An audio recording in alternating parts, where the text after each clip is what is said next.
I've been doing a lot of research over the last few weeks because I'm disappointed with the data that I've been hearing on the news, the lack of respect for citing the source of that data, and the data I've been hearing from our politicians. So I wanted to talk to you a little bit about accurate crime data, comparing that crime data to other countries, and why I think the data is different.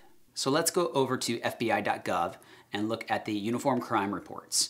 These are reports the FBI has been putting out every year for a long period of time. What I like about these is that these are unbiased and that the FBI does not advocate policy. I have a hard time accepting statistics from organizations that are actively lobbying Congress or in some way, shape, or form are trying to create policy. So let's look at the national data for violent crimes. Let's look at 1992. We'll see that in 1992 we had a violent crime rate of 757 per 100,000 and a murder rate of 9.3 per 100,000. Now let's fast forward to 2011. We have a violent crime rate now of 386 per 100,000. That is a 50% reduction in violent crime. We have a murder rate of 4.7 per 100,000. That is a 54% decrease. So what I find astonishing about these numbers is that nobody's talking about it. Our media isn't talking about it. Our politicians aren't talking about it. I mean, we have a 50% reduction in the violent crime rate over the last 20 years, yet no one is taking credit for it. I find it, pretty astonishing. It's unbelievable. Does it not play into their fear agenda? That, you're going to walk outside your front door and you're going to get shot? I can't make any sense of it. And so I started looking at the data even further to see that the crime we do have, where is it coming from? When you start to look a little more closely at the data, one thing you'll notice. In metropolitan areas where the population is greater than 250,000, our violent crime rate is double that of the national average. Our murder rate is double that of the national average as well. When looking at the data, you can pinpoint where the crime is coming from. You can dissect that data even further and look on a neighborhood level and see where the true trouble spots are. So I want to know, who's working on improving that? I notice that whenever you try to bring something like that up, it's always a redirect. They want to compare America to another country. America, you guys are always so much more violent than the British. Are we? So let's go over and look at the Home Office. The Home Office keeps statistics that are comparable to the FBI. We're going to be looking at just England and Wales. Northern Ireland and Scotland keep their own crime stats, and those stats are slightly higher. So the England and Wales stats we're looking at will be just a little bit lower. And just to let you know, England and Wales has a population of 56 million. Northern Ireland and Scotland would be about an additional 10 million. So we're just looking at the population of England and Wales. Let's look at 2011.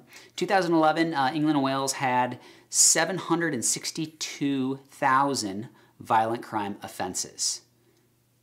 That is a ratio of 1,361 violent crimes per 100,000.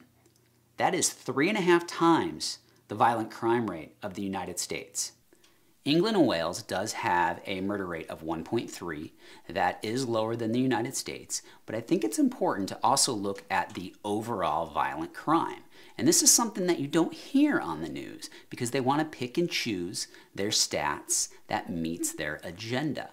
But when you clearly look at overall violent crime, the UK has much, much more than ours. So, less guns does not necessarily mean less violent crime. Now, they do have a lower murder rate, but there's a lot of other factors to look at when you're comparing country to country. And there's one important piece of data that is not taken into consideration. As I already mentioned before, the United States, the bulk of our violent crime is in very small pockets in large metropolitan areas.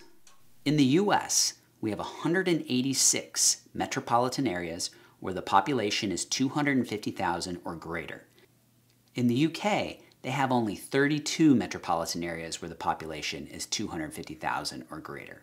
There's a lot of different data to take into consideration when comparing country to country, and honestly, we've just scratched the surface. But one thing I'll tell you is our media and our politicians have not been clear with this. They make it seem so much easier than it is. And there are a few things that we do know.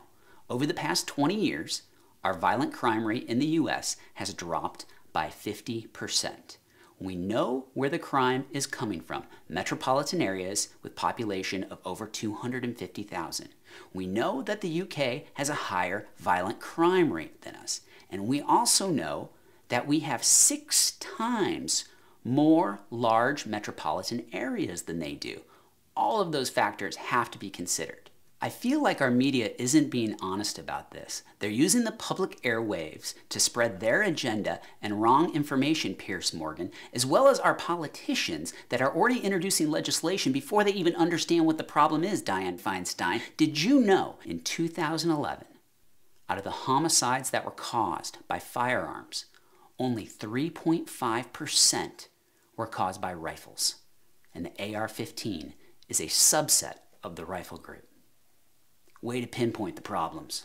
I'm going to tell you what, if they want to solve violent crime, they need to put on their boots and go to those neighborhoods and figure out how to improve the poverty level, how to create jobs, and how to improve the education system.